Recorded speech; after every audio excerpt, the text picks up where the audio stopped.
Well, welcome. Here we go again on America's Soul's Destiny, and tonight we're going to deal with America's Shadow. How many of y'all are familiar with the shadow and know what shadow energy is and have worked with shadow energy? How many of y'all have been through the dark night of the soul? Once? Twice?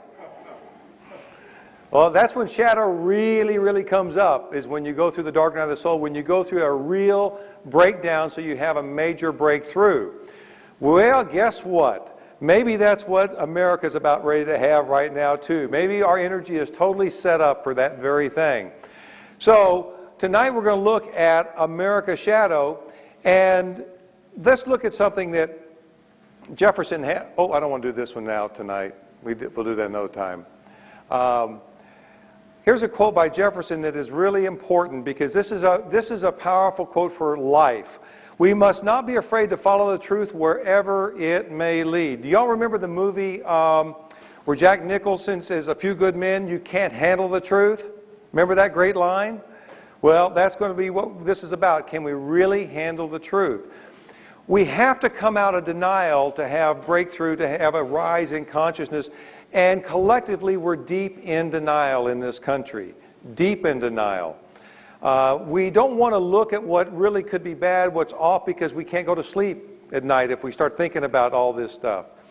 And yet, the problem is we're so apathetic that we don't get involved. We're not engaged in what's going on. And what is happening out in our external life mirrors what's going on in our internal life. There's no difference.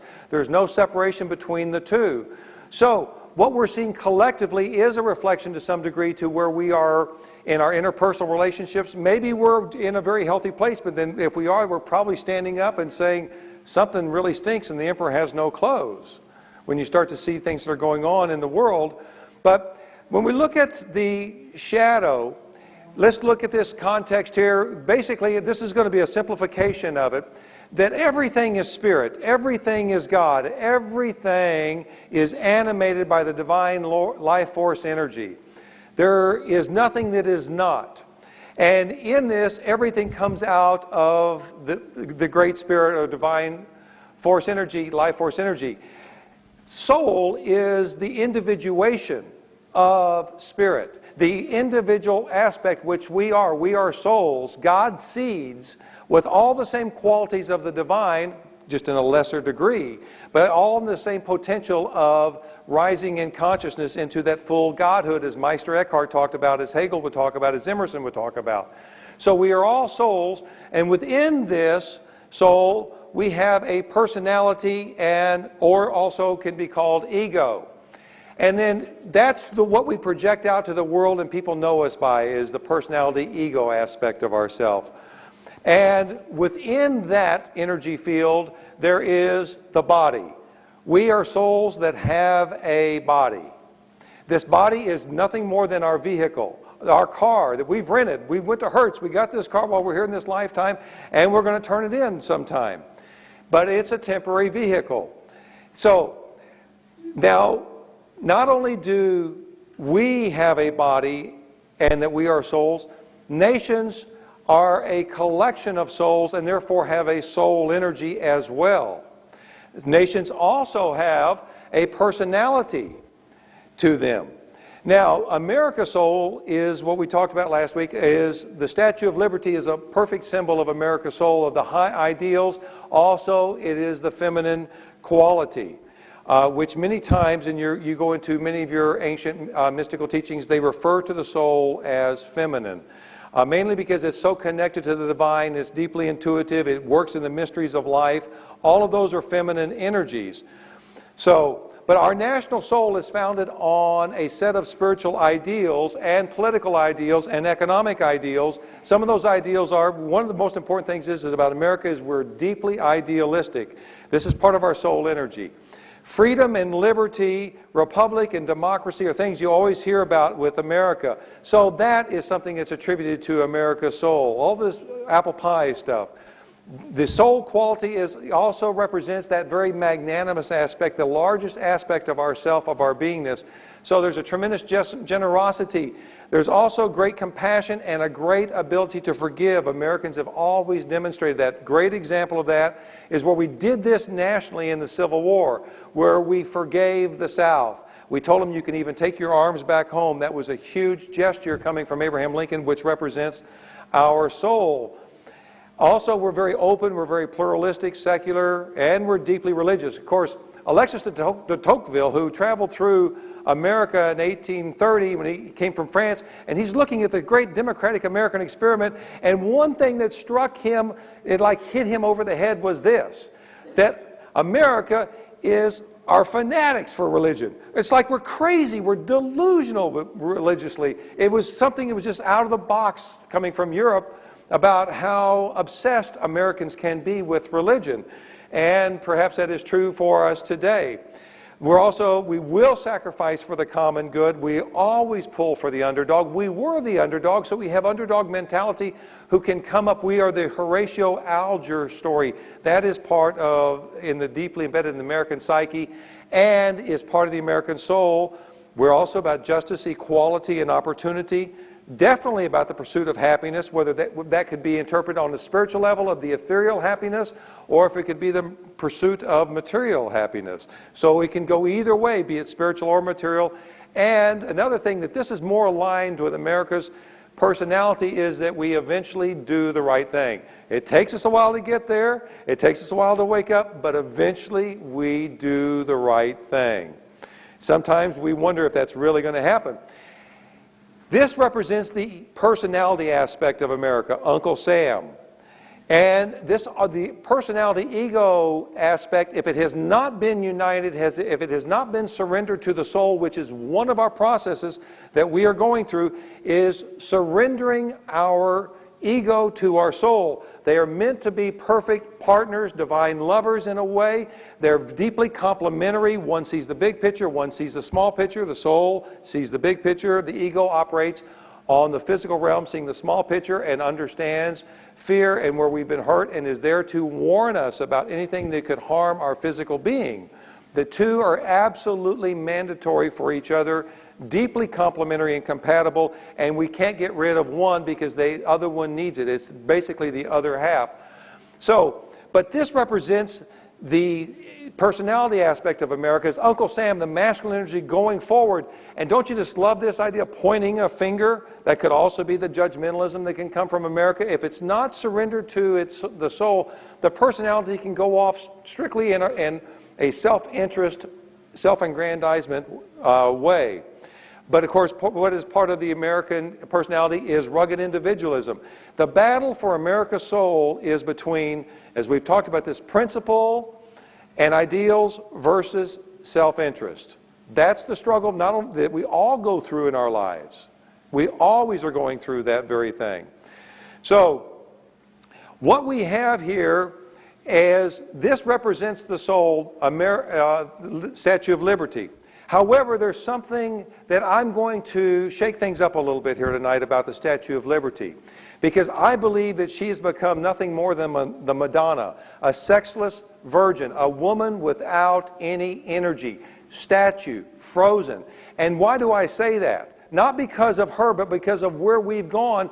We did something in the 70s that truly killed off the feminine energy, and it had to go underground. Because we seem to kill off feminine energy big time in this country because we are a deeply patriarchal country. Our shadow is that we are deeply patriarchal. But we project, our personality projects that we're very egalitarian and we're very open-minded, but in reality we're really not. What is the highest level that any woman has ever attained in political office here in America in our history? Secretary of State under Bill Clinton and also under George W. Bush. The one time we ran a woman as a vice presidential candidate, that team lost in a landslide. Okay? There's huge resistance to having a woman on the ticket as vice president or certainly as presidential material. However, I would say the first party that has the cojones to run a woman as president will win because there's a huge breakthrough, a huge thing that's needed for bringing the feminine energy forward. We killed off the feminine energy in this country when we killed off the ERA, Constitutional Amendment. And who was it that killed it? It wasn't the men, it was Southern women who killed it, who didn't want to give up their patriarchal privileges. So, what I want to propose here, and we can just let this be kind of an open-eyed, energetic meditation, but this is what I like as a real woman symbolizing America. Rosie the Riveter, her arms are pulled up, rolled up, and we need feminine energy actively out there in the world. We need women back in the streets, but it's not just women we need in the streets. We need to wake up our feminine energy in our masculine bodies and get out there too. Because there is something about when something is off, women will stand up because women know how to protect the cubs, right? Well, we need to bring forth some of Rosie the Riveter here and to maybe move away from the sexless Mother Mary image that we have kind of lulled ourselves into sleep with the Statue of Liberty. So, there's Rosie the Riveter. And if you speak Spanish, there she is in Si Se Puede. So, that was gratuitous for myself, by the way. Okay, so here we go with the shadow. We have the soul, the personality, the body, and then this is just a representation of maybe what shadow energy is like. It's included in our totality. And one of the things that we have to understand about the shadow is that it is a repository that holds all of our rejected, all our disowned, all our unacknowledged parts and qualities that make us up into our wholeness. It's what we are in denial of that ends up going into the shadow. Think of the shadow as a pooper scooper, okay? A pooper scooper that comes along and scoops up the poop, and you think this is poop, but the shadow is there to hold it all together till we're ready, till we're mature enough, till we're conscious enough to be able to integrate it without judgment, because we're in so much deep judgment that locks us out of moving into our wholeness, into our fullness. Carl Jung said that the shadow is 90% pure gold. 90% pure gold. Then that 80% of our personal power lies in our shadow. 80% of our personal power lies in our shadow. Think about that. That means that we're operating on 20% if we have done no shadow work at all on our very best days. Can you imagine how much more energy, how much more passion, how much more life, how much more humor, how much more compassion we would have, because all of those energies are locked into the shadow. The shadow is the realm that holds our creativity. It is the realm of passion, but more than that, it is the realm of being real. It is the realm of being fully human. But what we do with what we see here, the shadow energy, that which we don't own, we project onto somebody else. Now, is it always negative stuff? No. Because the shadow holds as much light stuff, and maybe more so than what we call the negative stuff, because we're more afraid of our light, we're more afraid of our divinity, we're more afraid of our power. Why? Is because we have to be fully responsible and accountable if we start to integrate it. And we can no longer play the V card. What's the V card? Victim. And if we want to be honest about ourselves, America is a nation of victims. We have the greatest victim consciousness in the world. Why do I say that? Grand America? Real simple. Just do the math. We have more lawyers in America than all the world put together.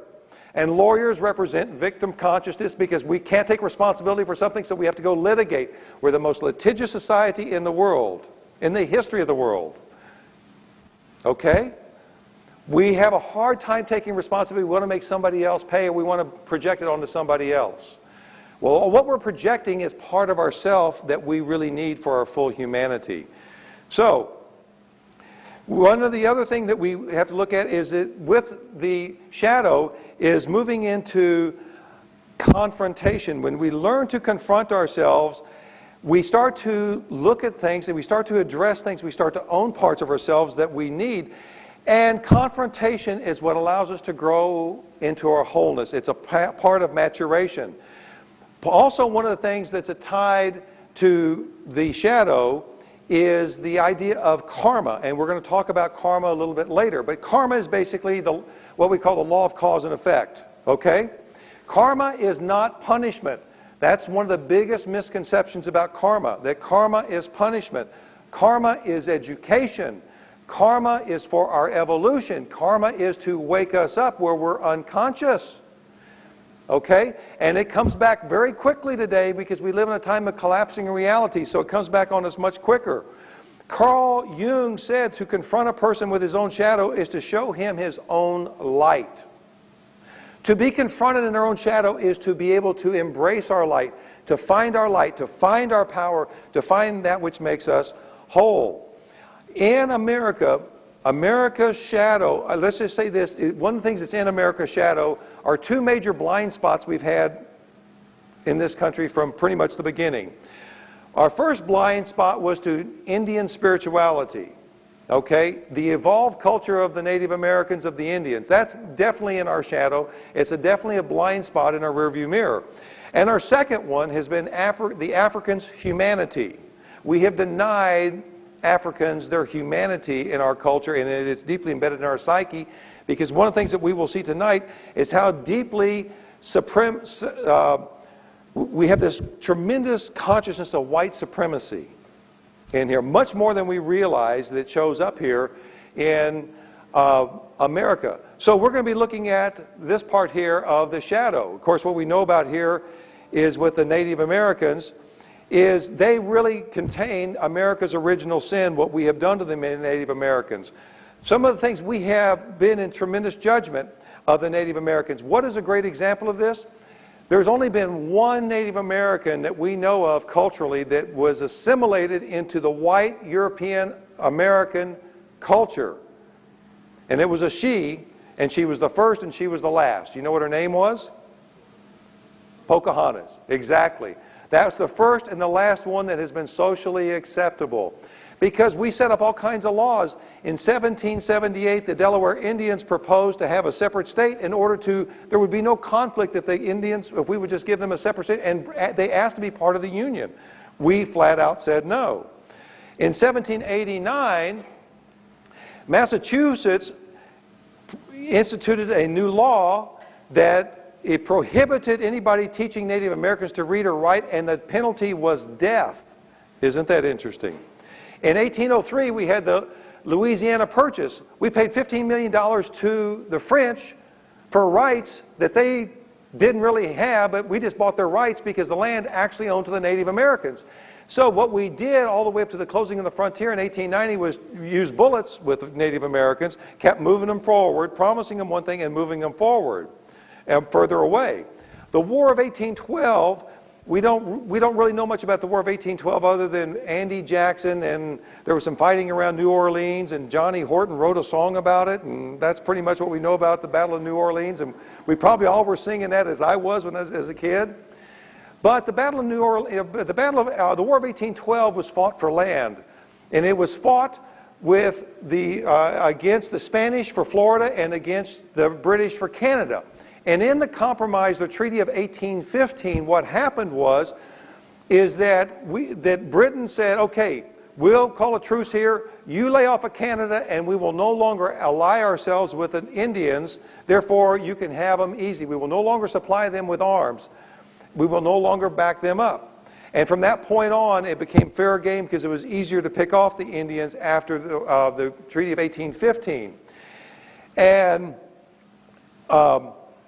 that ended 200 years of our acculturation and learning from the Native Americans. Remember, they were the ones who saved us when we first came over. The French and the Spanish intermarried with the Indians, but the white Europeans did not. It was very rare. It was pretty much a cultural taboo not to, because of why? Something that sits deep in the American shadow is white supremacy. White supremacy. It's there within us, whether we want to own it or not. But what happened was that we decided to spread white supremacy all across this country under the doctrine of manifest destiny, and yet we called it democracy. And you will see that that's what America has done much of its history, particularly its recent history in the 20th century, where it became more imperialistic minded, is that it spread democracy, but it called it democracy, and actually it was still white supremacy of always looking at certain cultures as inferior. Let me catch up here. One interesting thing about this statistic, we see all these movies about how the Indians raided and killed the settlers. During between 1840 and 1860, 250,000 pioneers went across the plains. 250,000. And in that 20-year period, there was only 362 pioneers that were killed and 426 Indians killed in battle. And yet, I think there's got to be at least 326 movies made about the Indians whooping up on the white boys, right? But that's the statistic. Do you think our history might be just a little distorted? One of the reasons is because in our history books, there's a process known as heroification. We're always whitewashing things. We're always wanting to claim the hero, particularly after somebody dies, giving them a clean bill of health. That is a nice hallmark way of honoring them, but at the same time, it does us dysfunction because it robs us of the truth and of the humanity. Here's something that Philip Sheridan, the great general who was exterminating the Indians, had to say.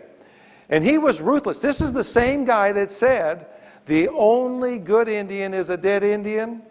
And so he was the one who handled all the Western campaign to finish the Indian closing of the frontier. He said, we took their country and their means of support, and it was for this, and against this they made war. Could anyone expect less? Interesting, isn't it? So in 1890, what we end up having is the closing of the frontier. Now, think of what we've done here. It kind of goes back to what Emerson talked about when we mentioned this a few weeks back about his essay on circles, is that what we do in life is that we're always drawing circles. Wherever we are is a circle. And what we do is we go to expand our energy into every circle till we fill out every corner, which is a reflection of our consciousness. And then when we get to the end of that, what we must learn to do is draw a larger circle, which is basically opening our mind up to a higher reality, to a new way of thinking, to new vision, to new ideas. So basically that's what's happening here in America. The 1890 census says that the frontier is now closed. We've settled all these parts. And so America has no place left to go internally. And what it'll end up doing is start looking externally.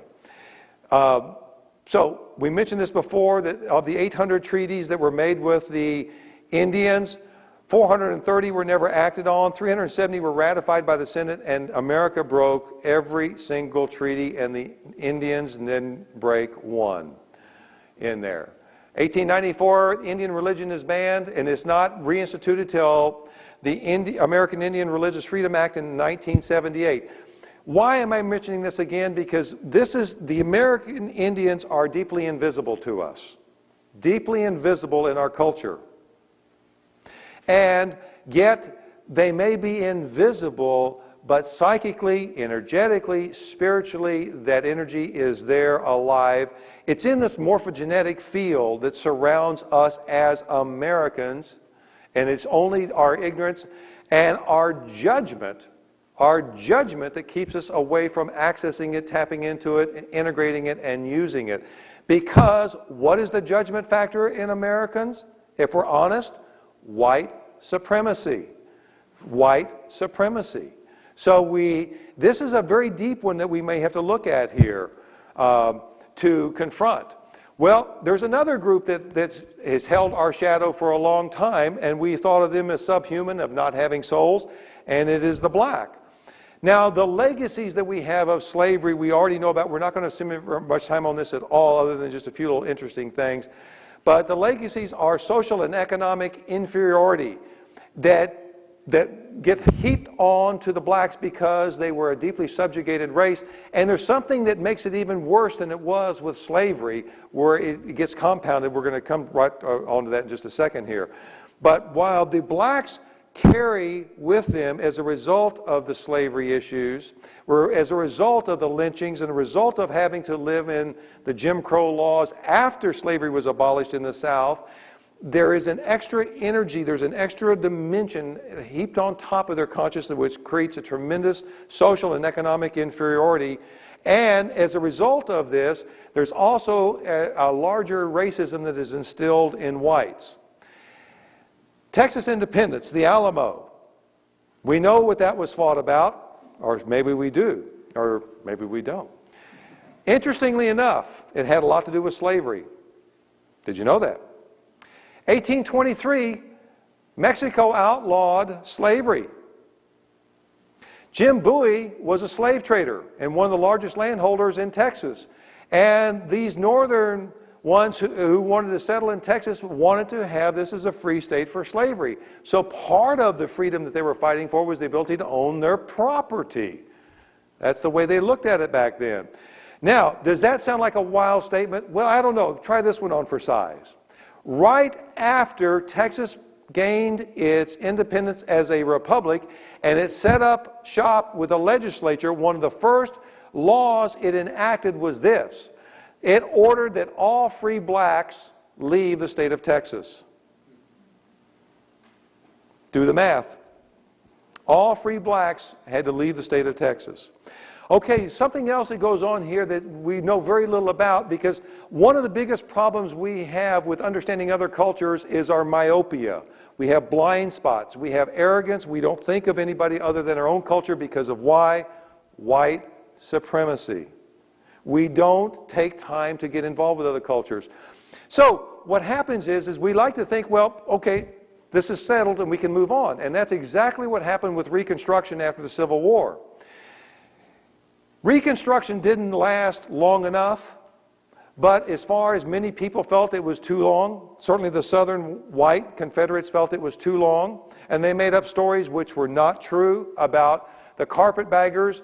Those were small in comparison to what really went on, and what has colored our thinking more than anything about the carpetbagger myth of this great Confederate Reconstruction myth in our country is Gone with the Wind by Margaret Mitchell. It is the greatest proponent that slavery was a good thing for the blacks, and they were treated right.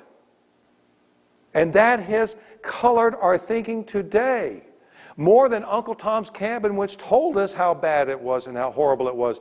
But this was the apologetic written for the Southern people, for the white Confederate. And that has appealed to us, and that's become part of our folklore, Gone with the Wind.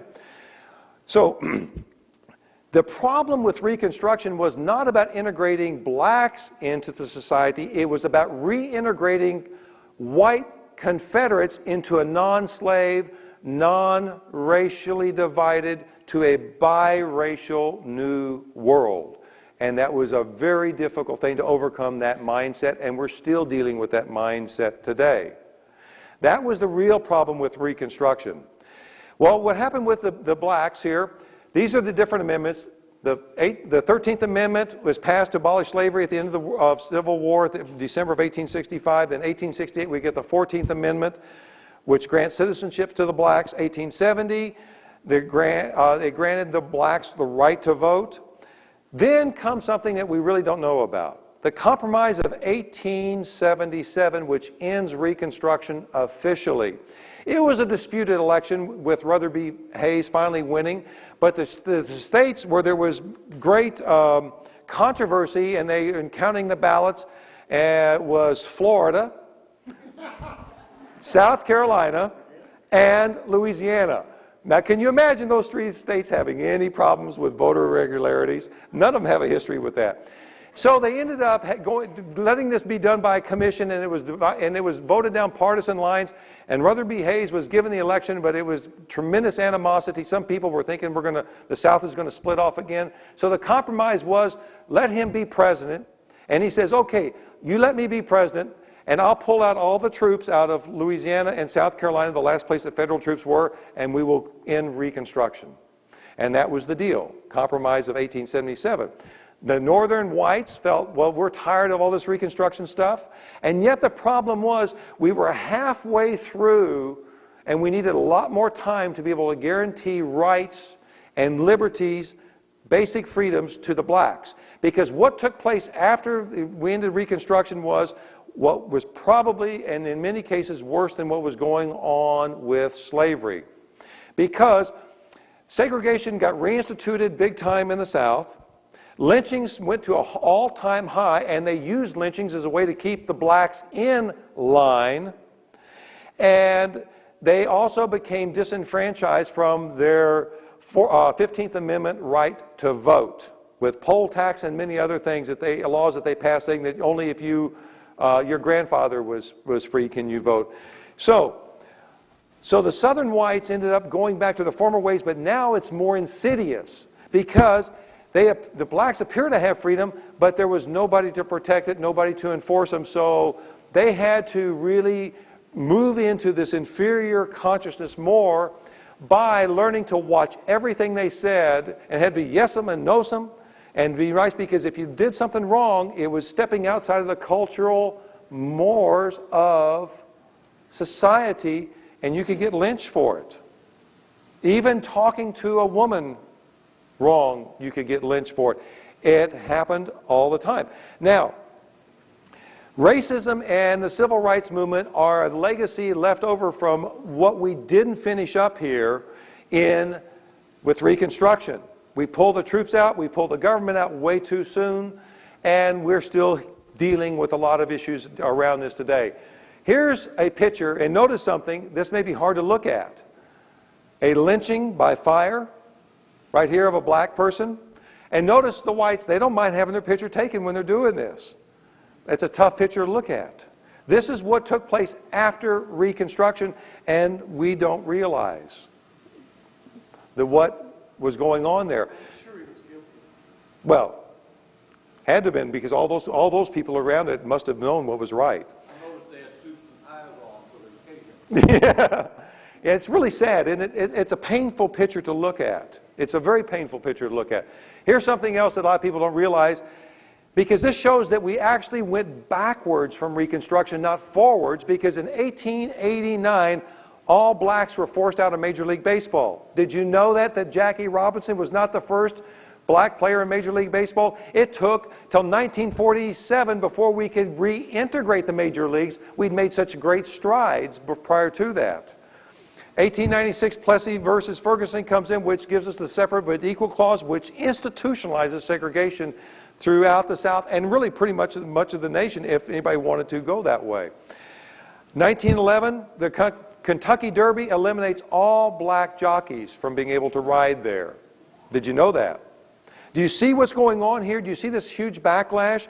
And this is part of our shadow energy. Well, there's a deep-seated inferiority where the black person has to watch his or her every step now. Think of what that's like living in now, because you never know when the next shoe is going to fall. It's basically like living with a raging alcoholic or a rageaholic. Anybody ever had a relationship with one of those? Well, you really can't call it a relationship. It's like, as Robert would like to call it. Of course, the old codependent thing that you've talked about is that it's basically taking a big hostage in a really big way. And that's basically what it was like. And that's, the codependency really is part of what America's personality is about today. We're deeply codependent, and we certainly are when you look at the way we do foreign affairs. So, the Southern whites get to return to their former ways. Blacks have to be more mindful than ever before because their very life depends upon it. And the brutality was far greater than it ever was under racism. You see how bad it really was? We're unconscious to what the blacks have had to go through here. Deeply unconscious to it. But this is public statement. Now, to George Wallace's credit, and this is a beautiful story. He had a complete transformation of consciousness and of being, and apologized to the blacks, and he has said he was wrong for his stance on segregation and what he had done. That's huge. That's the story of Scrooge. Scrooge is the great story of transformation where you have that great awakening into a new being, into a new reality, and you become a new person. So to George Wallace's credit, that was great. But here's an interesting picture, and it kind of tells a story of where the blacks live in our culture, and yet they do hold the key to the heart, energy, and the key to forgiveness for the whites. The world's highest standard of living, the white couple driving here, there's no way like the American way, and look who's down there in the relief lines. Two different cultures here, two different realities going on. But it's easy for us to not realize it when we just don't have to look at it, don't have to think about it. And another thing one last thing I want to say about the blacks in carrying the shadow energy, because they carry much of the shadow energy of white America, is that when blacks come from the Caribbean, they assimilate in this culture and do very well very quickly.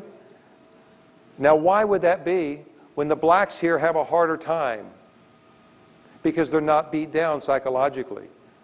They're not beat down psychologically. They don't have that history in their psyche of racism, of deep white supremacy pounded on top of them, because they came from a black culture. They haven't had to live here, so they don't know the rules. So they do very well here, very well. They outperform black Americans.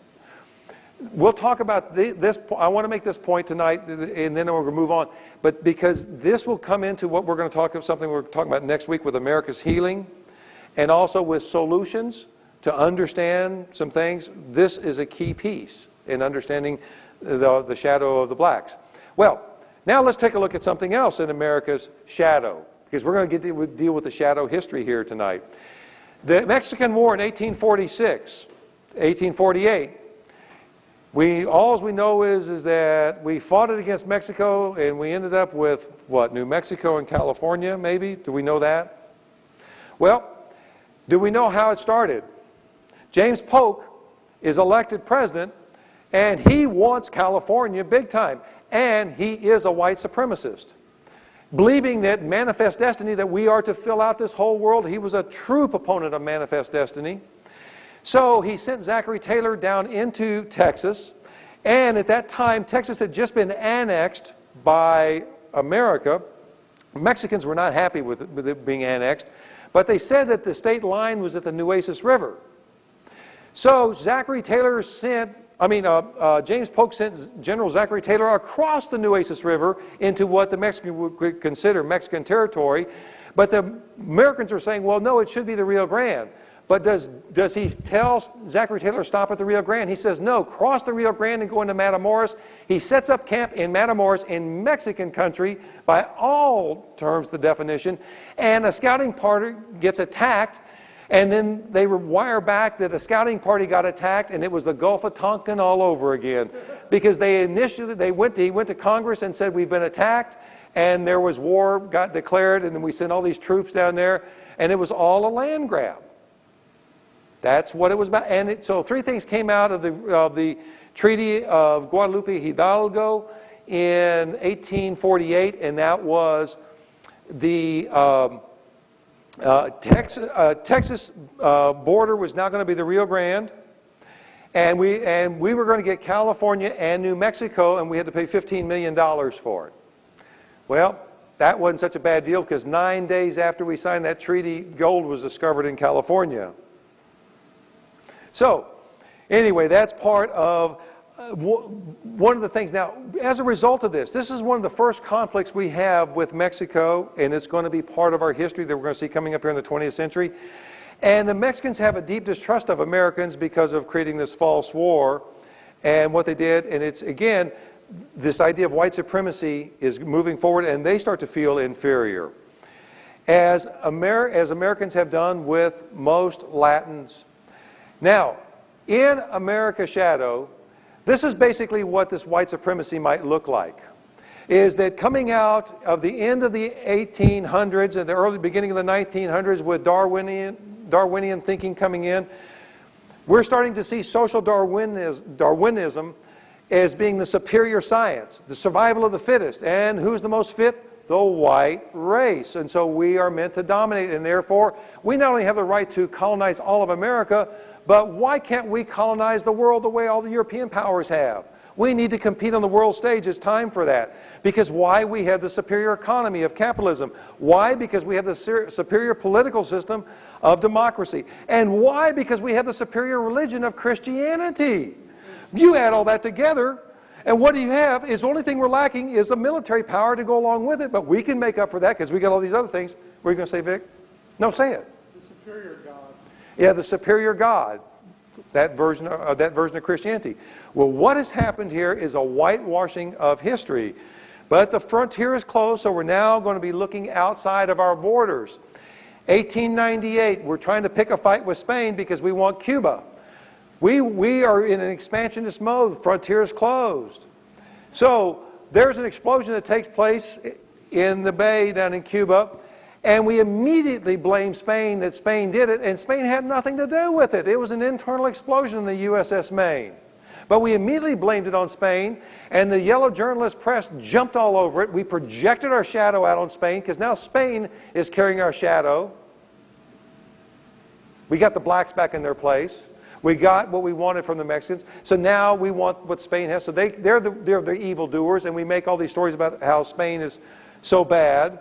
And so we got Cuba and we got the Philippines from the Spanish-American War, and we start the beginning of the American Empire. This isn't the way you heard it in your history books, is it? Okay, good. Because tonight we're going to tell the real story, and it's important that we take a look at the real story because it's about coming into our humanity. What do we have here? Teddy Roosevelt. Teddy Roosevelt comes up with he's giving a corollary to the Monroe Doctrine, and he's saying that what we must do is speak softly and carry a big stick.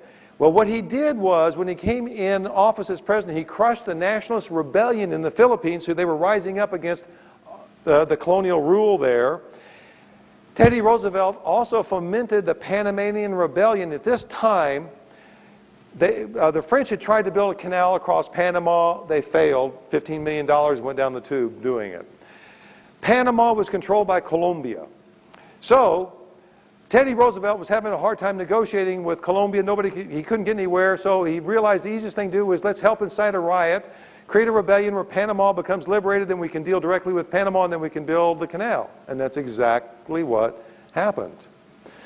So we started at the beginning of meddling in Latin America because Teddy Roosevelt is extending the Monroe Doctrine. But let me tell you something, he was a choir boy with what's about to happen. This is child's play, one little rebellion compared to what goes on. But what he does is, and he's following in the thinking of McKinley, his predecessor, about we have the right to intervene in America, we need to extend the Monroe Doctrine, and to take care of our affairs and our business interests there. And the idea was, well, we didn't want the Europeans to intervene if there was any problems down there. So we start to set up this invasive foreign policy in Latin America. But here's what comes that's really interesting. With Woodrow Wilson, who was a visionary in many ways, he was a white supremacist. He was radical about this. Matter of fact, he segregated the federal government. Did you know that? He's elected in 1912. He segregated the federal government. People don't realize that. This is 1912. Not only did that, here's a quote of his. Any man who carries a hyphen about him carries a dagger that is ready to plunge into the vitals of this republic whenever he gets ready. Well, something else about Woodrow Wilson, he was deeply anti-women's vote. He was a misogynist as well. He detested the idea that women could get the vote, and he did everything in the world he did to kill that. And they picketed him. This was a picket that stood outside because it was after his watch in 1920 that the vote was finally the women finally got the vote.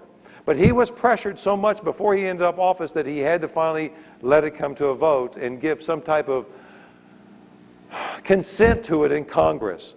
So this is women picketing Wilson for his misogynist views. A white supremacist, very racist, segregationalist. Well, that's just where it begins with Woodrow Wilson. Because this is where America's shadow is really going to come out. Because American interventionism gets bigger now than ever under Wilson. In 1914, he invaded Mexico. In 1915, he invaded Haiti. In 1916, he invaded the Dominican Republic and went back into Mexico, which he would go back into 9 more times before he left office by 1920. In 1917, he invades Cuba. In 1918, he invades Panama and Russia. Did you all know that we fought Russia from 1918 to 1920? We were trying to overthrow the Bolshevik Revolution. He blockaded. He sent a blockade there to 3 ports in Russia and had troops on the ground fighting for 2 years, and they finally withdrew in 1920. People do not realize that this is part of America's shadow. Some of the stuff we're doing now this is where it goes back. This is where it seems to be probably the worst. Well, maybe not the worst. We have other things that are going to rival it. But he is just out of the box, out of control with interventionism and about this idea of white supremacy in the hemisphere. Because of what he did, let me tell you something about when he invaded Mexico in 1914, it was to protect American interests there, investments, and, as they said, to restore law and order. In 1915, when he invaded Haiti, he forced the legislature to select our guy that we wanted as president. And then after we went in to World War I, and Haiti refused to declare war on Germany following our suit, what he did was he invaded again and disbanded or dissolved the Haitian legislature. American history.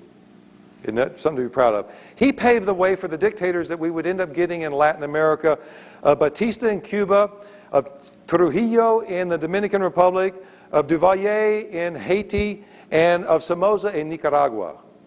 This comes from this interventionism right here. And also, in the Versailles Treaty, Ho Chi Minh talked to Woodrow Wilson and says, look, we want self-determination in Vietnam. We want our own government here. We don't want any intermingling. We're not part of the communists. But as far as Wilson was concerned, he didn't care, because Wilson was deeply anti-communist, was deeply white supremacist, and so he didn't think much of Ho Chi Minh. And he turned a deaf ear to Ho Chi Minh. It was a French colony, and we felt, no, leave it for the French. And we get Vietnam as part of that legacy. But then Harry Truman would also have the same conversation with Ho Chi Minh later, and we turned a deaf ear again on that, which contributes to the Vietnam legacy. Well, here's a very interesting person. How many of y'all have ever heard of General Smedley Butler? I promise you, you will not forget him after you hear this tonight. General Smedley Butler was a 2-time Congressional Medal of Honor. And Vic tells me that that has never happened to a military man. Is that? It's very rare. Very rare. While he was alive, he was the most decorated general in American history. Here's what he had to say, because he was the hitman for Woodrow Wilson. I helped make Mexico, especially Tampico, safe for American oil interests in 1914. I helped make Haiti and Cuba a decent place for the National City Bank boys to collect revenues in. I helped the raping of half a dozen Central American republics for the benefits of Wall Street. I helped purify Nicaragua for the international banking house of the Brown Brothers in 1909 to 1912. I brought light to the Dominican Republic for American sugar interest in 1916. In China, I helped to see that Standard Oil went its way unmolested. Pretty brutal and pretty honest, right? Look at him. Look at this guy holding his cat. I love this picture of Smedley Butler. He was a real patriot, a real interesting person, because and you're going to hear why in just a minute, he wrote a book called War is a Racket. You can buy it today on Amazon.com. It is a fascinating read, simple little read. But he says, war is a racket, it has always been. It is conducted for the benefit of the very few at the expense of the very many. Coming from a general. He went on to say, I spent most of my time being a high-class muscle man for big business, for Wall Street, and for the bankers. I was a racketeer, a gangster for capitalism. The best Al Capone had was 3 districts. I operated on 3 continents. Smedley Butler. 2-time Congressional Medal of Honor winner. This is a picture from his book, from War is a Racket. This is somebody who survived World War II, and he has it captioned here, Living Death. the man's face is blown away. Can you imagine the life of this? Sometimes looking at the images of war, we need to see this because we can be too cavalier with moving into war. Here's Smedley Butler. Here's something else he had to say. This is absolutely fantastic. He says here he's going to give us 3 solutions how to smash the racket of war. Everyone in the nation, all executive, bankers, industrialists, politicians, workers, military, and speculators will be restricted to a monthly income not to be exceeded those are paid of the soldiers in the trenches. In other words, he says we take profit out of the war. This is one of the most elegant plans I ever heard of in my life. Elegant, simple, powerful, yes. Here's a guy who was fighting all kinds of wars who detested it. Love that idea. He goes on, plan number 2, how to smash this racket. A plebiscite of those who would be called upon to bear arms would be eligible to vote in favor of the war or not. And only those who could bear arms would be allowed to vote and decide whether we went to war. Simple, elegant, beautiful.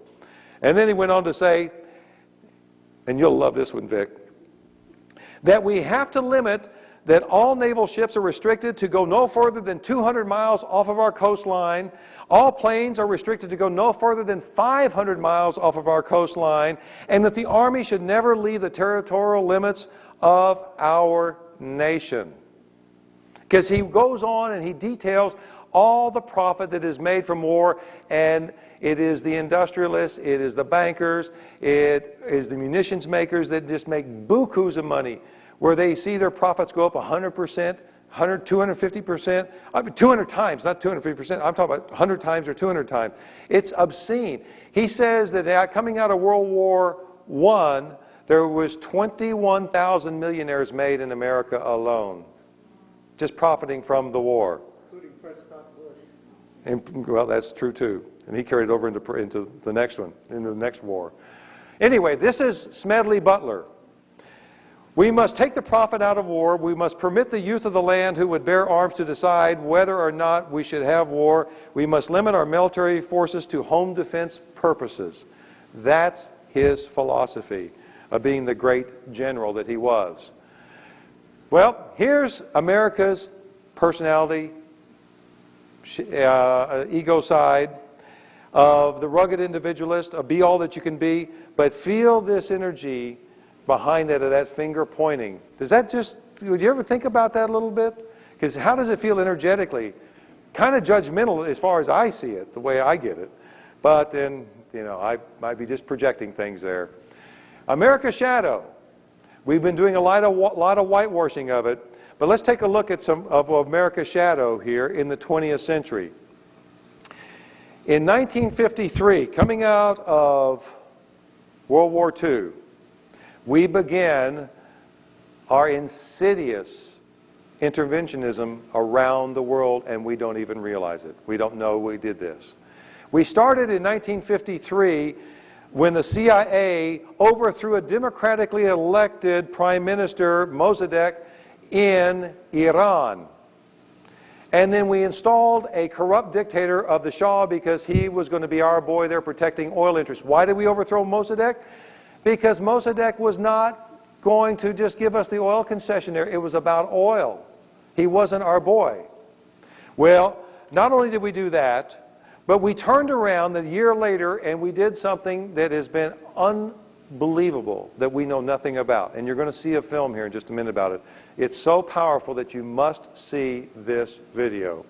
And it is about something we did in 1954 in Guatemala, where we overthrew another democratically elected president, Arbenz of Guatemala, all for the United Fruit Company, who does Chiquita bananas.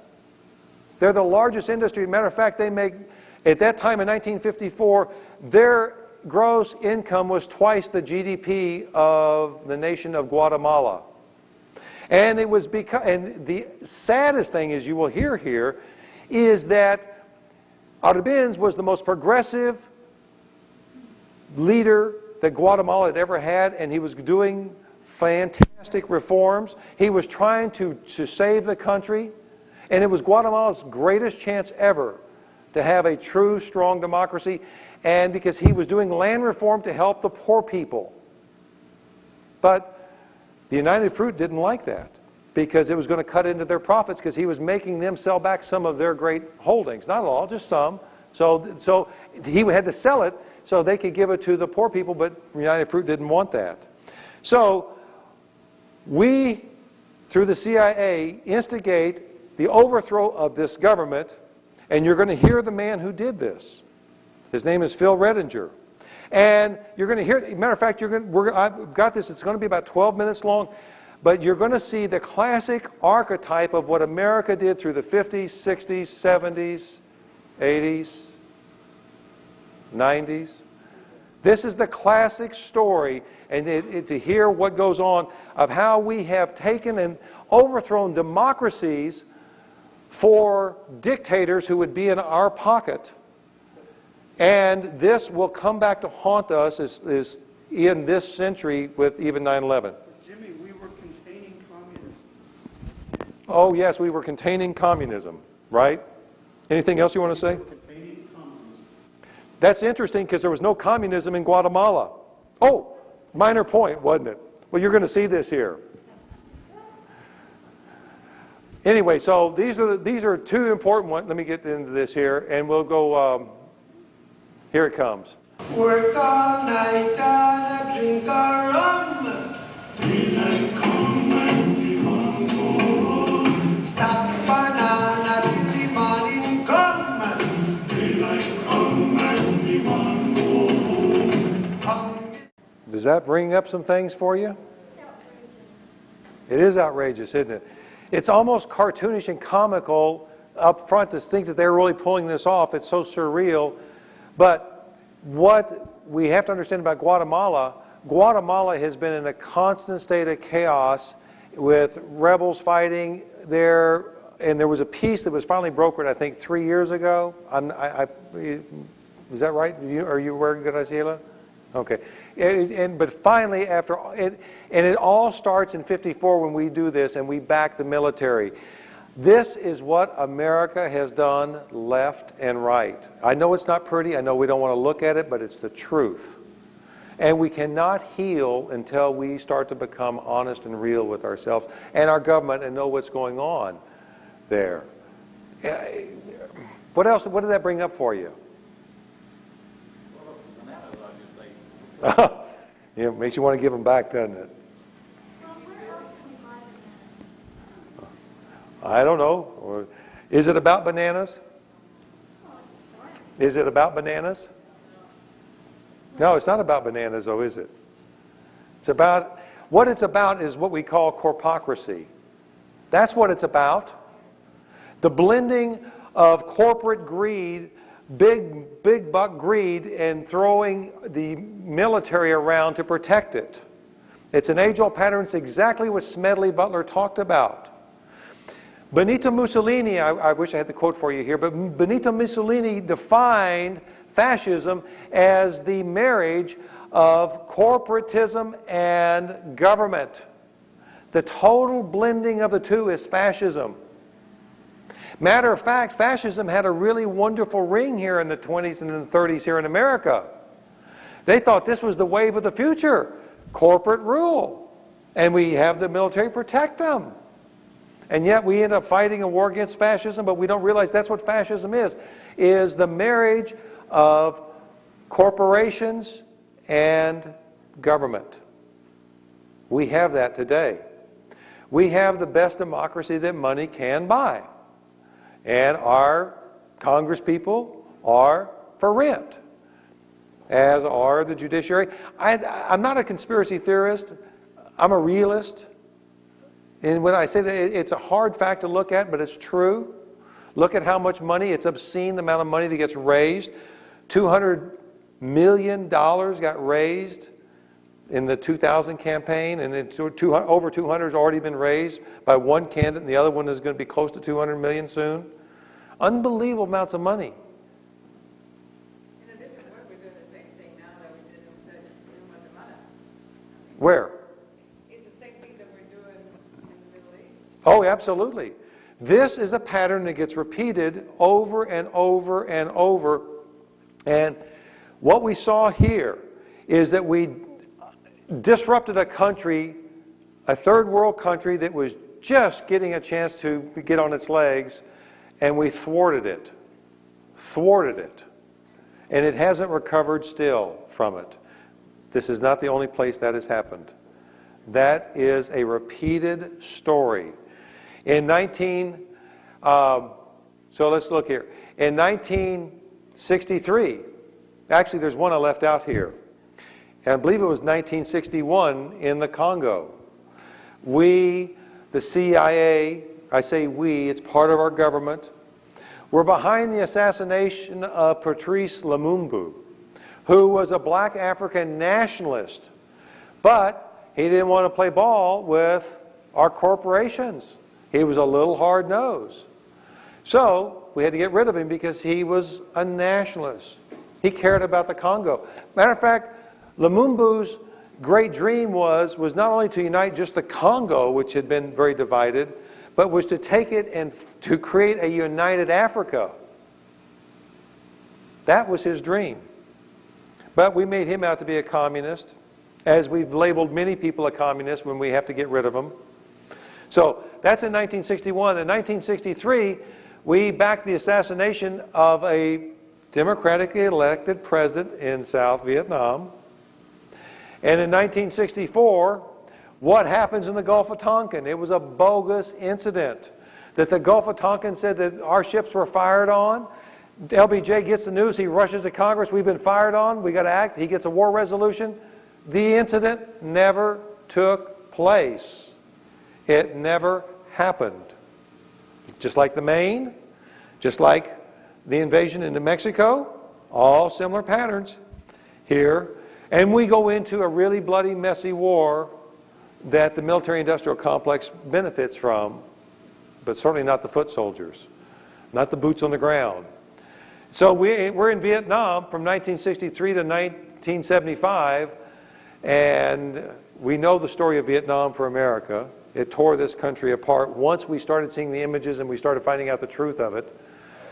And it needed to tear this country apart because America went through national psychotherapy with Vietnam. It was where tremendous reforms took place. We really looked at our shadow, we really looked at our shit, and we did something about it. It was powerful. This went across culturally, it went collectively, and it was individually. The consciousness movement blossoms here. The women's movement blossoms here. The environmental movement blossoms here, all coming out of this tremendous psychotherapeutic exercise where America is doing its shadow dance. It's having to look at its shadow. It's embracing its shadow. We need something like this again to wake us up out of our deep sleep. Well, we've gotten it, we just haven't woken up yet. And then, some people don't realize this, but look at the karmic implications of this. September 11th, 1973, the CIA orchestrates the overthrow and the assassination of a democratically elected president of Chile, Salvador Allende. Yes, our hands are very dirty on this one. And we install a very corrupt, brutal dictator of Augusto Pinochet. Y'all have probably heard about him. And 5,000 Chileans were killed in this immediate uprising. But Allende wasn't playing ball with our corporate interest. Oh well, they should know better, shouldn't they? Well, listen to what General Eisenhower had to say in his farewell address in 1961. Some of y'all have heard this, but it's a wonderful speech because he really tells us about the military. What he doesn't say here, and he started to say this, and you know this about the military-industrial complex, but what he started to say was the military-industrial congressional complex. Now we're going to talk about that in our last class, but there's this big revolving door, a big money trail, and it's bigger, it's what runs the wars.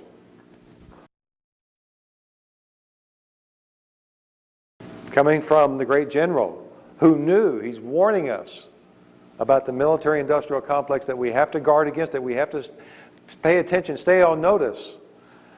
Well, here's a real interesting quote that comes from John Kennedy. You will notice this picture. This picture was John Kennedy's last day alive. It was shot here at Love Field. He and Jackie are getting off at Love Field in 1963. And he says this quote, not at this moment, but he says this quote. And a lot of us believe this, and we grew up with this mythology, and we want to believe it because it makes us feel better at night. The United States, as the world knows, will never start a war. We do not want a war. We do not expect a war. This generation of Americans has already had enough, more than enough of hate and war and oppression. But we shall also do our part to build a world of peace where the weak are safe and the strong are just. Now that's a very powerful soul statement. That is what America really does stand for. That is the essence of America. That's what America has always stood for. But just like all of us, we don't always live up to our ideals. Sometimes we have to project into our shadow the parts of ourselves that we don't like, we don't want to own, we don't want to be. And we play another game based out of fear. Fear that nobody's going to like us, or fear that we got to get ours now, and it's all about power that we see outside of ourselves. So a government does this, but that is not the truth of what America is. What John Kennedy says right there is as true a statement of America as you can find. But we don't live up to that. And it's an ironic thing when you think about that, and of course he gets killed right here in Dallas this very day of this photograph. But that's the conflict between America's soul and America's shadow and its ego personality side. Well, I guess I didn't get this embedded for you. Oh well, we'll skip that little video clip. Let's talk about America's shadow here. A little bit more. Let's update it. What else has America done? How many of y'all knew about some of these things? Any of them? Some of them? All of them? Okay. 1977. The U.S. backs military rulers in El Salvador. 75, that should be 1,000 Salvadorans, and 4 American nuns are killed as a result of this. El Salvador. In the 1980s, the U.S. assists and trains Osama bin Laden and the Mujahideen to take on the fight of the Soviets in Afghanistan. Interestingly enough, we train them, we bring them over to New York City, and we're training them all through the 1980s in New York City. Why is that important, that we're training them in New York City? Because one of the first things that we don't know about, because I'm going to connect a dot and get a little ahead of myself here, but since this one's up, because we're going to look at something here in just a minute about karma, paybacks or hell. Because we're training the terrorists in New York City and the war ends in 1989, we got terrorists in New York City that we're training and they got no place to go fight. They just hang around New York City because they're kind of liking it. It's a lot better than going back to Afghanistan. And so they hang around. And in a December night, and I believe it was 1982, if my memory serves, 92, if my memory serves me correct, there was a radical Zionist rabbi teaching up there whose message was one of hate of the Palestinians, hate of the Arabs. His name was Rabbi Meir Kahane. And he was a very hate-filled, very agitating person. Had a big following. And 2 of these people that we had trained to be part of the Mujahideen went in there and assassinated him in front of everybody. They ran out of there. Nobody caught him. One of them actually jumped in a cop car, didn't realize it. Caught red-handed. And they lawyer up. And they get off. Eyewitnesses, doesn't matter. Good lawyer got them off. This is America. Go figure. Even in America, you can't get killed for killing somebody. This is a pretty good land. A year later, some of the same group that we had been training is involved with the 1993 attempt to take down the World Trade Center with the bombs parked in the garage. Part of the karma? Oh, we'll see. But anyway, I'm getting ahead of myself here. So, that's the 1980s. We're assisting and training Osama bin Laden and the Mujahideen to fight the Soviets because we want to break the Soviets back. And actually, this perhaps was a plan that was instituted by, I can't even say, how do you say, Zbig Brzezinski, when he, of drawing the Soviets into Afghanistan to try and get them into a fight here, and in thinking that they might be able to take them down. It could be their Vietnam, and he feels very proud of that today because he feels like he instigated it, probably did. Well, we outspent the Soviets, and they lost in Afghanistan, and shortly after, the Soviet Union comes down. But what else did we do? In 1982, we give billions of aid to Saddam Hussein for his war with Iran. Why? In 1979, we had hostages taken in Iran. Iraq is our good guy. They're going to take on the evildoers of Iran, these crazy Iranians. So we cozy up with Saddam, absolutely. We give him weapons of mass destruction, chemical and biological weapons. We teach him how to make them, show him how to use them. Donald Rumsfeld is over there delivering them to him. Saddam was our boy. But we can't be loyal too long. So a year later, we start cozying up with the Iranians just in case Saddam gets a little too powerful. We kind of like the balance of power. So we play both sides of the fence. We start selling arms to Iran. You had to make money to give the rebels in Nicaragua. That's right. That's right, because we had to fund the Contras. I mean, it's totally justified, right? Yeah. So we're playing both sides of the fence here. Do you wonder why they don't trust us in the Middle East? Could it be something like this? Going back to the overthrow of Mossadegh in Iran in '53. So after that, 1989, we have Manuel Noriega, who is a CIA operative. He's on the CIA payroll. He's one of our boys. And he just doesn't follow orders, and so we have to go down and overthrow him and take him out of power and say, well, he's selling drugs. Well, of course he's selling drugs. He's part of our network of selling drugs. Of course he's part of the secret government that funds that. Well, that's another story. So the U.S. invades the Panama to remove Noriega, and 3,000 Panamanian civilians get killed in this. So what else do we have with America's shadow here? 1990, what we know about this one, oh, this is where it's going to start getting good. Iraq invades Kuwait with U.S. knowledge and with U.S. weapons. Matter of fact, Saddam Hussein had a meeting with April Glaspie, our ambassador, who he said, oh, I'm thinking of doing this. Do you all have any objections? And she checked with Washington, and the answer said, no, we don't have any objections. Okay. So he thinks he's got a green light. But I'll come back to why he did that. Yeah, it's a little more complicated than that. We're going to come to that, though. In 1998, U.S. bombs the only pharmaceutical plant in Sudan by mistake, but we refuse to rebuild it, and it is the only one creating cheap drugs for its people that are in dire need of it. Pretty arrogant of us. 1991 to 2003, we're continuously bombing Iraq. And we control the airspace over north and southern Iraq here. Here's a slide. And if y'all have never seen this, this was going on all through the 90s. We controlled the airspace. Saddam couldn't breathe in the north. He couldn't breathe in the south. He could only breathe in the middle area. The 36th parallel up here is where the Kurds are. We controlled all of that. Saddam couldn't step foot up there. Down here in the south where the Shia are, we controlled the airspace there. Every day there was bombings going on with Americans and the British bombing. The northern no-fly zone with the Kurds, that's where, of course, the infamous al-Zarqawi was hiding out.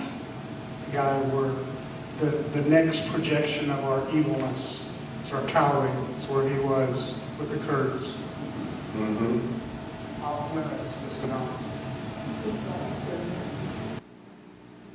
Anyway, then what do we have? 2000, 2001, we give $245 million aid to the Taliban who are controlling Afghanistan. Then we have to go take them out because they won't give up Osama, which is understandable and justified.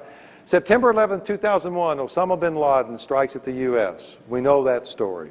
We covered that the very first class here. Spent the whole evening on 9/11. However, we're going to look at this a little differently now because what does Teddy Roosevelt say? And this is something appropriate for right now. Patriotism means to stand by the country. It does not mean to stand by the president.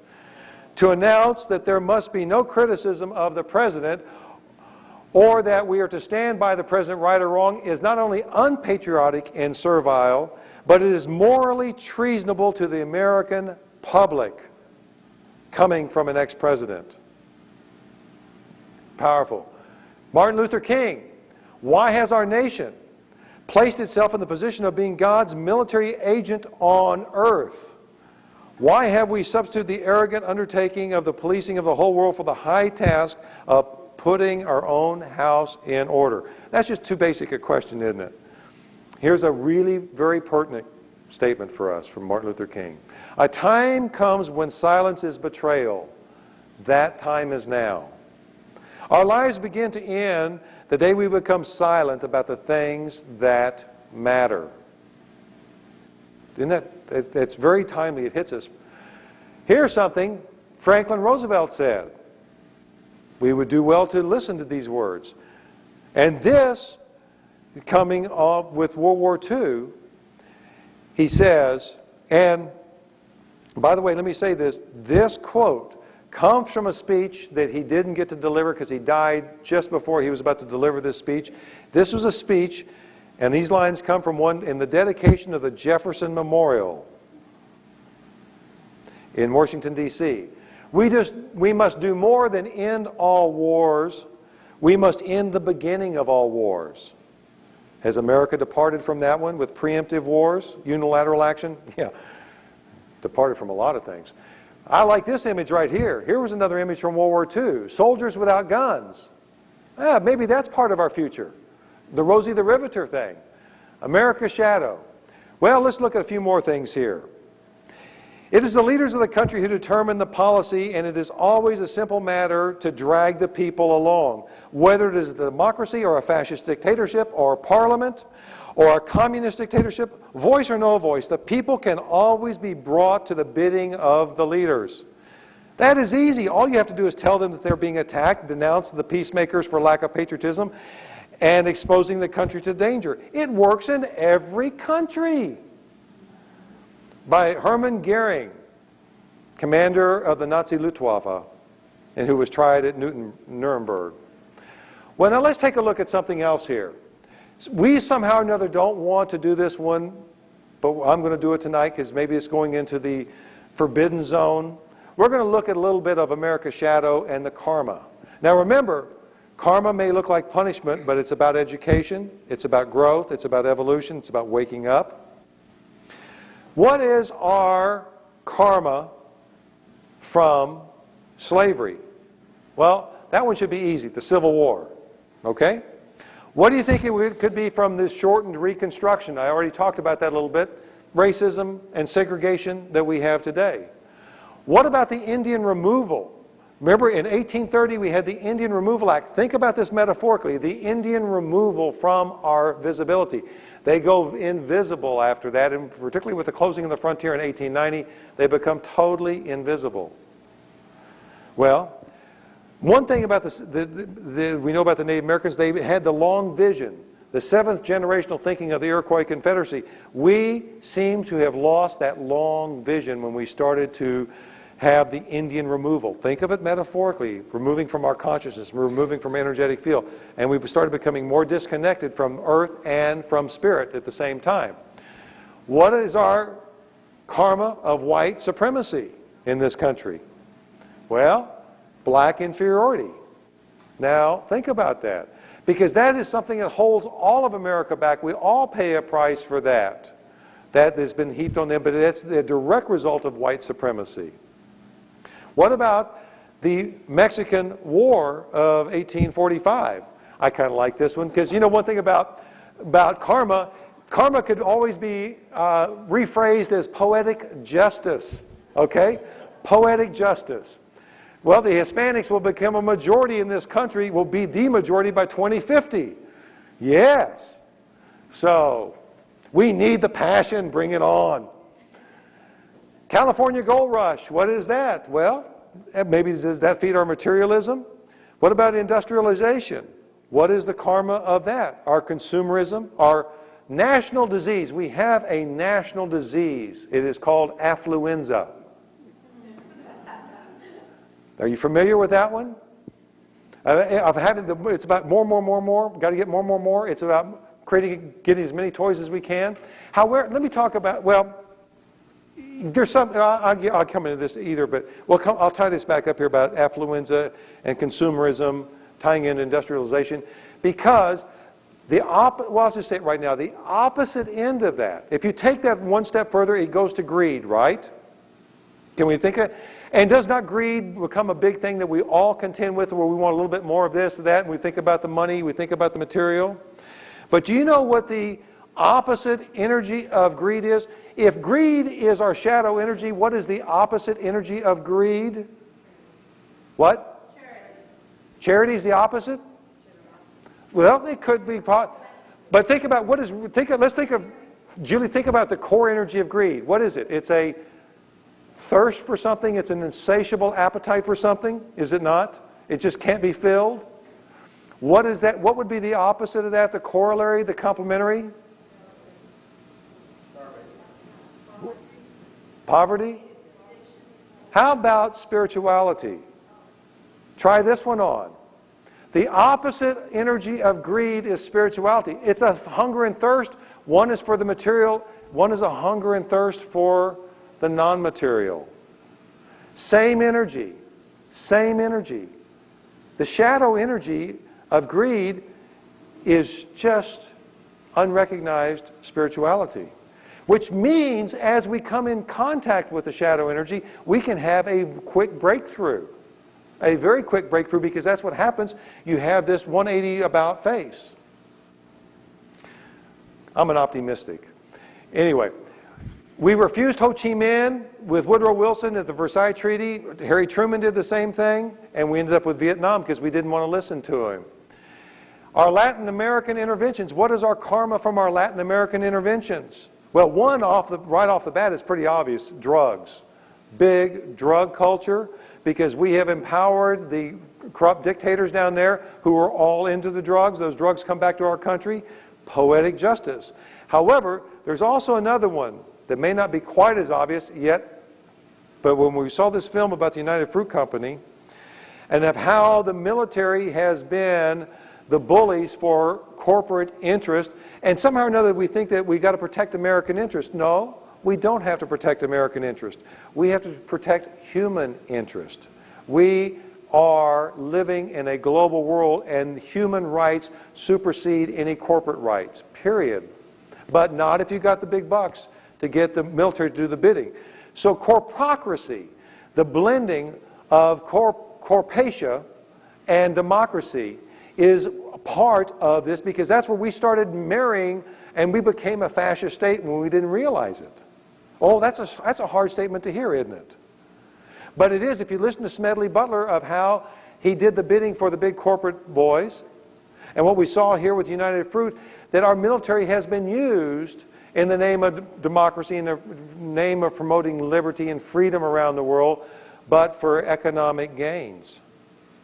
So, the idea, that's part of it, where we're blending these two together in our Latin American interventions, is coming back to us with what we have here in our own world, in America right now. What else do we have?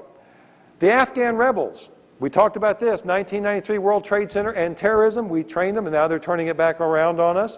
Here's a really interesting one. It's a sad one about depleted uranium that's being used in our artillery shells in Persian Gulf 1 and still in Iraq today. And this is what we do know is the cause of the Gulf War syndrome that all of our soldiers have come back with, because this is active, radioactive material that's in the shells, and it lives.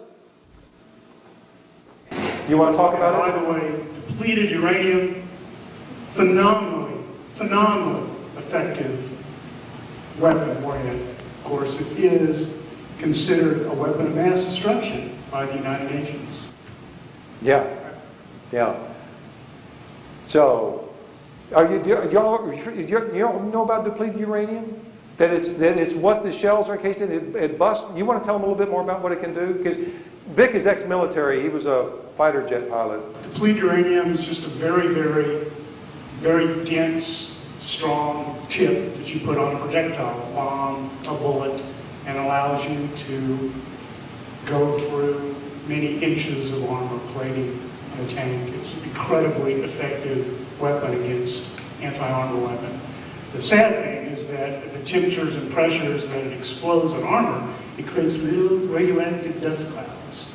So that is why the United Nations, in their infinite wisdom, has classified a weapon of mass destruction prior to Desert Storm. More of America, thank you, Vic, very much about that. More of America's shadow and karma.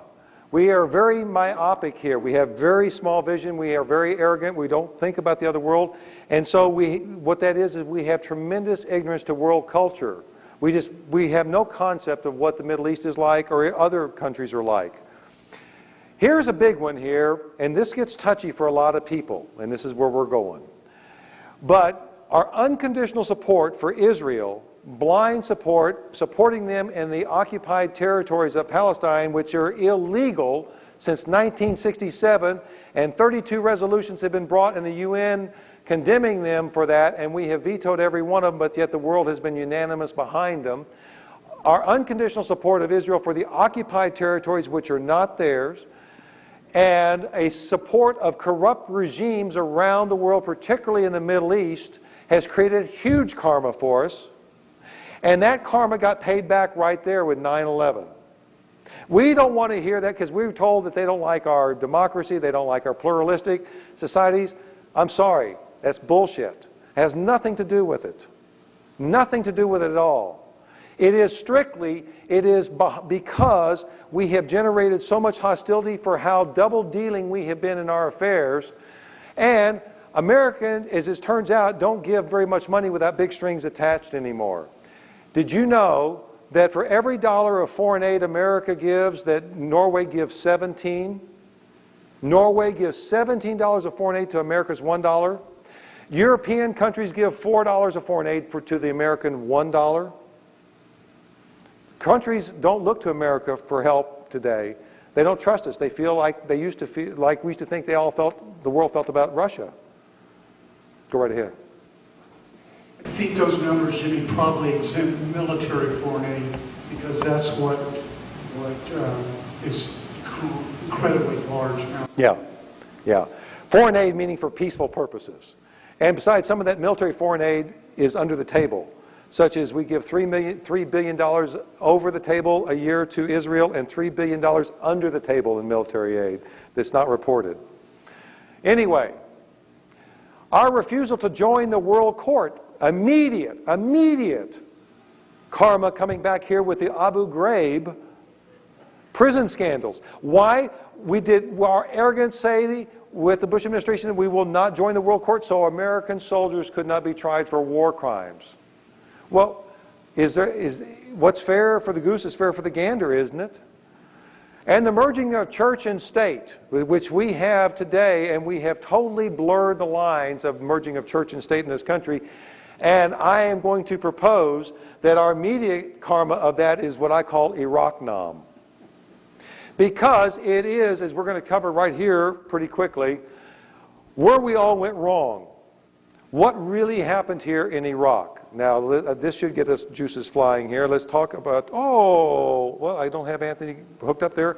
I had an interview here of Anthony Zinni that you would have heard him, a famous general, commander of CENTCOM, who knows the whole situation over there, and he's been furious that this was a wrong war, the wrong time, wrong way to do it. and it diverted our attention from terrorism. But there's no way we cannot talk about this, because this is the biggest piece of America's shadow that is so in our face. What happens here with 9/11, Osama bin Laden, Saddam Hussein, and Iraq-nam? They're not the same thing, even though we got some people that can't not put them all in the same sentence for political purposes. In 1990, Iraq invades Kuwait. Why did that happen? Well, it's complex, but one of the basic things is that Saddam Hussein had been fighting a war against Iraq for 9 years. Against Iran for 9 years. Kuwaiti and Saudi bankers helped finance Saddam Hussein in this war. The war ends in 1989. The Kuwaiti bankers call Saddam's notes due and payable. Saddam says, I can't pay those notes. It's going to take a long time. He says, by the way, you shouldn't even call these notes due. You should wipe them out, because I saved your butts, because I was protecting you the whole time, because Iran was going to come down here and you would have been next on the list if they'd have taken us over. So you should not only wipe us out, you should also give us these islands out here in the Indian Ocean, or in the Persian Gulf, excuse me, in the Persian Gulf. They said, no way, give us our money. It went back and forth. Finally, Saddam says, screw you guys. And he goes in and takes over Kuwait. That is what was going on behind the story. Which had been a part of Iraq prior to 1947. Yes, prior to it was split up. So, here's a story that most people do not know about. It's a very important story. 1990, Osama bin Laden, after Saddam Hussein goes into Kuwait, Osama bin Laden goes to King Fahd of Saudi Arabia and says, look, we're going to take care of Saddam. We can't stand him. He's our enemy. He's a secular dictator. We want a theocratic state in Iraq. The Shia have never had power. They deserve power. So Osama bin Laden is aligned with the Shia, philosophically, theologically. So he and King Fahd of Saudi Arabia get in an argument. Osama says, do not bring in the Americans. King Fahd says, I want the Americans. And they get so crossways here that Osama says, look, we just kicked Russian butt, let us take care of it. It's an Arab issue. Do not bring in the infidels. Don't let the infidels step in the land of Muhammad. King Fahd says, no, I want the Russians. I want the Americans, excuse me, I want the Americans. And so the Americans come in, and Osama bin Laden says, if you bring the Americans in, they will not leave. They want military bases here. And that has proved to be true until we finally pulled out earlier this year out of Saudi Arabia. Well, we have new ones. Well, we have new bases now because we don't need the ones in Saudi Arabia, which is why we're in Iraq. What the point of that story is to show the bitter feud between Osama bin Laden and Saddam Hussein. They have been political enemies. They're at opposite ends of the spectrum. One is secular, one is religious. 1991 Persian Gulf War takes place. Papa Bush gets the Shia in the south and the Kurds in the north to rise up, and all of a sudden he pulls out support because he realizes we're better off leaving Saddam in place because he is a buffer in the Middle East to us. Because we don't want another Iran, we don't want Iraq to go like Iran and have a new theocratic Islamic revolution take place here. Saddam is not so bad after all. He's definitely the lesser of all evils that we got going on there. So they decide to pull out support, and Saddam crushes both the rebellions after we instigated them because we realized we need to keep Saddam there for balance of power. 1992, as a result of this, Dick Cheney has Paul Wolfowitz draft a new policy so America will never have to go through what it went through in Persian Gulf I, meaning going to get UN approval. And so Paul Wolfowitz drafts this new document, and it calls for the three major points are regime change in Iraq, unilateral action, and preemptive war. It's presented to Papa Bush. He says, get out of here. This is ridiculous. This is totally un-American. This is crazy. Matter of fact, this type of thinking, which is today is known as the neocons, have always been known in the CIA. These people have been known as the crazies. That kind of thinking. So this is a new foreign policy. This foreign policy becomes formalized in 1997, known as the Project for the New American Century. And in 1998, PNAC, Project for the New American Century, starts going to Austin to tutor an up-and-coming governor who has his eye on the White House, and they know that they can teach him their view of the Middle East. They teach George Bush this, and I missed something here. September of 2000, they sign a white paper of what is going to be, if they are elected, they don't know they're going to be elected, but the current administration, the foreign policy team, sign a white paper endorsing the project for the new American century, and in it it says that we must have a new Pearl Harbor to implement this. And they got their new Pearl Harbor in 12 months. What does the project for the new American century say? Basically, it calls for regime change in Iraq, setting up a military base in Iraq, because it's central, sitting on the second largest oil reserve in the world. But oil is not the main reason for being in Iraq. It's for global positioning for military purposes. They want the military base because from Iraq, they believe they can go remake the Middle East and also to protect Israel's interest, which these people are deeply, they're Zionists, they're very strongly allied to Israel. And they can remake the Middle East in our image and likeness because, as it says in the document, it says that America has the responsibility to spread benevolent global hegemony, meaning domination around the world. So, it calls for that, and from Iraq we can now go into, on the list was Iran next, then Syria, and you get Lebanon for free when you go into Syria. And because these two have been bad boys as far as promoting terrorism, Iraq is not a terrorist state. It has never been a terrorist state. It does not share any ideology within the terrorists because Iraq is secular, and Saddam Hussein has been the antithesis of the Islamic fundamentalists. This is basic religio-geopolitics of the Middle East that we're kind of stupid or dumb to, but There's a great fact you can verify. On September 11, 2001, the State Department, United States State Department list of countries that had active Al-Qaeda, this list of 45 countries worldwide. Yes, of course, our country was on the list. The missing country, not on that list, September 11th, was Iran. no active Al-Qaeda, because why? Saddam Hussein has been ruthless in putting down the theocracies, the Islamic fundamentalists, because they wanted to overthrow him from day one. They were behind the war between Iran and Iraq starting in 1980. They're arch enemies. This is basic common knowledge to any Middle Easterner. Basic common knowledge. And yet we've been hearing a lot of other things, a pack of lies. I'm sorry, I have no other way to say it, but it's true. So Osama strikes at us on September 11th. Here it is. I've got it backwards in here about the white paper being issued in September 2000. And immediately on September 11th, 2000, we start looking for links to Iraq when we knew it had nothing to do with Iraq. Because it fits into this bigger geopolitical military dominance strategy of having permanent military bases in the Middle East, so we can go through the Middle East, remaking the Middle East in our image and likeness, because it is America's duty to use its power wisely and to, as it says in PNAC, to not let any other power ever achieve parity with America militarily, economically, or politically again. No more new Cold War. That's what's in PNAC. That is the ideology that is driving this war, and it has from day one, because if you notice, one thing that took place here is that we got Osama bin Laden got morphed into Saddam Hussein around January of 2002. February 2002, the Iraq war drum started beating because we'd already bombed Tora Bora and we'd made it look good, and we no longer cared about Osama bin Laden. And they started making these wild, totally substantiated claims that Saddam was tied to 9/11, was tied to Al-Qaeda.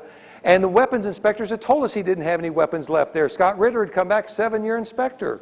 No weapons, but we kept making wild claims. Oh yes, he's trying to reconstitute nuclear programs, and he's got weapons of mass destruction.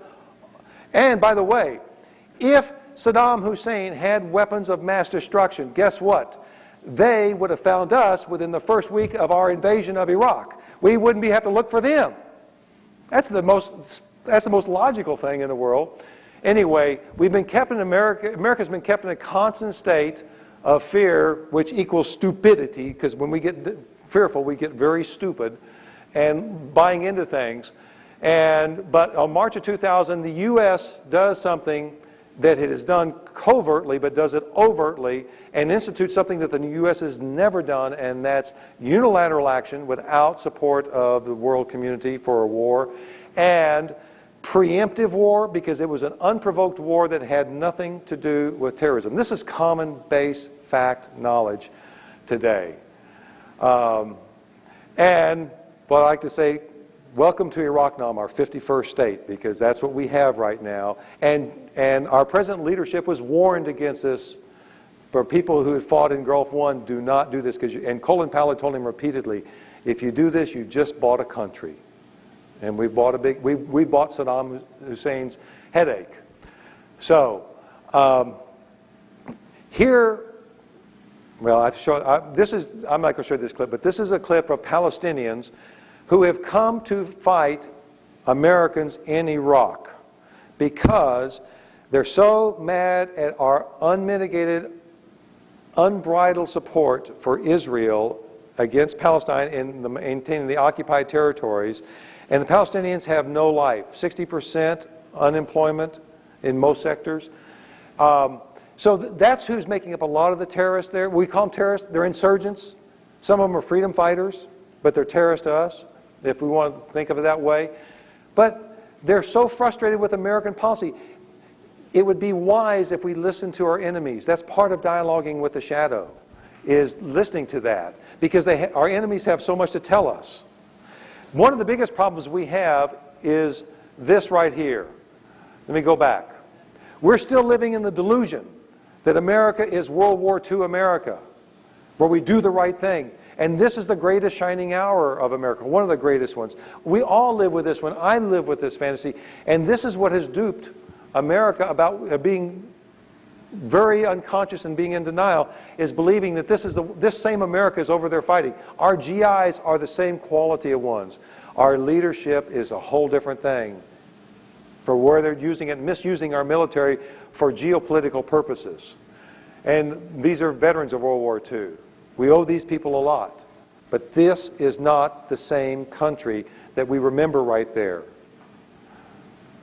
This is where we are today. We're Nazis. Okay? We refuse to see, this comes from my friend Steve Behrman, Swami Beyondananda, the Nazi people, the Nazi salute. But we need to open our eyes and come out of denial. And maybe this right here might tell really what's... Oh, let me go see if I can go back to this one. This is real cute. This is just 30 seconds.